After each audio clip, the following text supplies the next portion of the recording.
Print media এবং electronic মিডিয়ার যে সকল সাংবাদিক বন্ধুরা আজকে এখানে উপস্থিত হয়েছেন, সকলকে ত্রিপুরা প্রদেশ কংগ্রেস কমিটির পক্ষ থেকে আন্তরিক অভিনন্দন এবং ধন্যবাদ জ্ঞাপন করি আজকে আমাদের ডাকে সাড়া দিয়ে এই সাংবাদিক সম্মেলনে আসার জন্য। আজকের এই সাংবাদিক সম্মেলনে উপস্থিত আছেন ত্রিপুরা প্রদেশ কংগ্রেস কমিটির মুখপাত্র তথা বরিষ্ঠ কংগ্রেস নেতা প্রবীর চক্রবর্তী মহাশয়।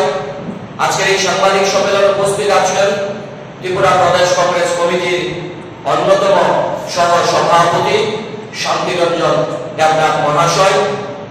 মূলত যে বিষয় নিয়ে আজকে আপনাদের এই সাংবাদিক সম্মেলনে ডাকা, নিশ্চয়ই আপনারা জানেন, আজ কিছুক্ষণ আগ পর্যন্ত ভারতবর্ষের বিজেপি দলের সর্বভারতীয় সভাপতি তথা দেশের স্বাস্থ্যমন্ত্রী জেপি নাড্ডা সাহেব ত্রিপুরায় এসেছিলেন। কেন এসেছিলেন?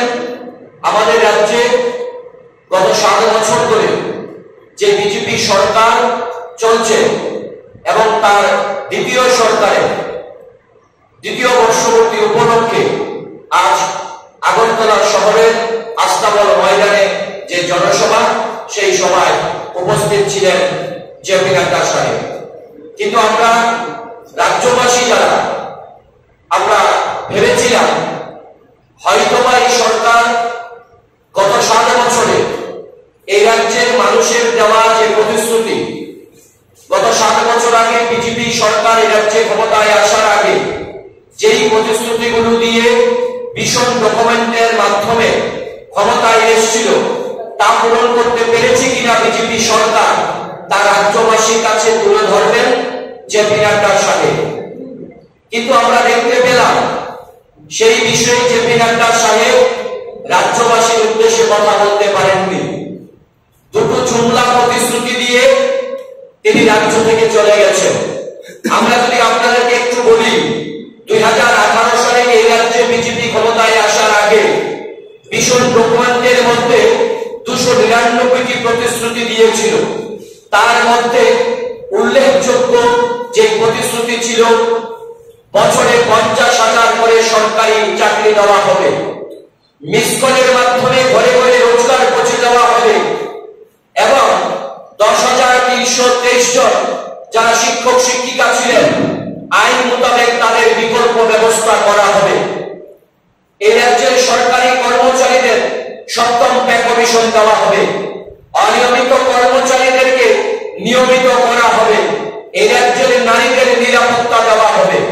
কিন্তু আজকে যদি আমরা এই সাংবাদিক সম্মেলনের মাধ্যমে রাজ্য বিজেপি সরকারের কাছে, জেপি নাড্ডা সাহেবের কাছে যদি আমরা প্রশ্ন করি, গত 7 বছর ধরে রাজ্য বিজেপি সরকার যদি বছরে 50,000 করে সরকারি চাকরি দেওয়ার যেই প্রতিশ্রুতি বিজেপি সরকার দিয়েছিল, তাহলে গত 7 বছরে 3.5 লক্ষ সরকারি চাকরি হওয়ার কথা।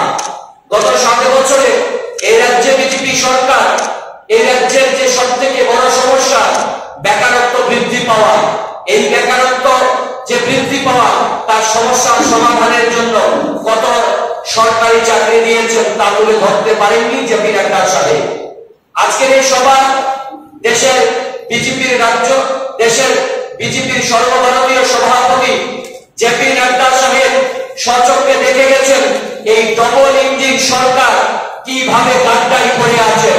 আজকে তিনি স্বচক্ষে দেখেছেন উনার এই গাদ্দারি করে আছে ডবল ইঞ্জিন সরকার। বিস্তারিতভাবে আপনাদের কাছে তুলে ধরবেন আমাদের মুখপাত্র প্রবীর চক্রবর্তী মহাশয়। আপনাদের সামনে তুলে ধরার চেষ্টা করেছি। সম্প্রতি এই সরকারের, বিজেপি সরকারের 7 বছর, আর ওনারা যেটাতে যোগ দিয়েছেন 2 বছর। যাই হোক, এই সময়টা তারা যেভাবে রাজ্যের বিষয়টাকে তুলে ধরেছেন, তাদের কাজকর্মকে তুলে ধরেছেন এবং মোদীর সরকারের প্রশংসা করছেন, এতে মনে হয়, সকলেরই মনে হবে যে দেশটা স্বর্গরাজ্য হয়ে গেছে এবং সেই জায়গায় ত্রিপুরাটা আমরা সকলেই মনে হয় স্বর্গে আছি জায়গায় পৌঁছে গেছি এটা মনে হয় তাদের রিপোর্ট থেকে। আমি শুধু আমাদের রাজ্য সরকার মুখ্যমন্ত্রী থেকে অন্যান্য মুখিয়ারা তারা যে প্রচার করে বেড়াচ্ছে রাজ্যের মানুষের গড় আয় চাকরি বাকরি সম্পর্কে সরকার বলেছে, আমি যেতে চাই গড় আয় নাকি 1,77,000 টাকাকে ছাড়িয়ে গেছে বাৎসরিক গড় আয়। এবং আমাদের রাজ্যের বেকারি সরকার বলেছে, মুখ্যমন্ত্রী ঘোষণা করেছেন বেকারি 1% আছে সারা দেশে নাকি 3%। অথচ ভারতবর্ষে যে নির্ভরযোগ্য সংস্থা তারা রিপোর্ট দিয়ে দেখিয়েছে, রিজার্ভ ব্যাংক ILO রিপোর্ট দিয়ে দেখিয়েছে ভারতবর্ষে বেকারি 9% ছাড়িয়ে গেছে, 9.5%-এর মতো। আর আমাদের রাজ্যে বেকারের সংখ্যা হচ্ছে 14.3%। বাকি কথা আমি বলতে চাই, সেখানে দারিদ্রতার অবস্থা যদি দেখি তাইলে দেখা যাচ্ছে কি 1,77,000 টাকার বেশি আয় দেখাচ্ছে।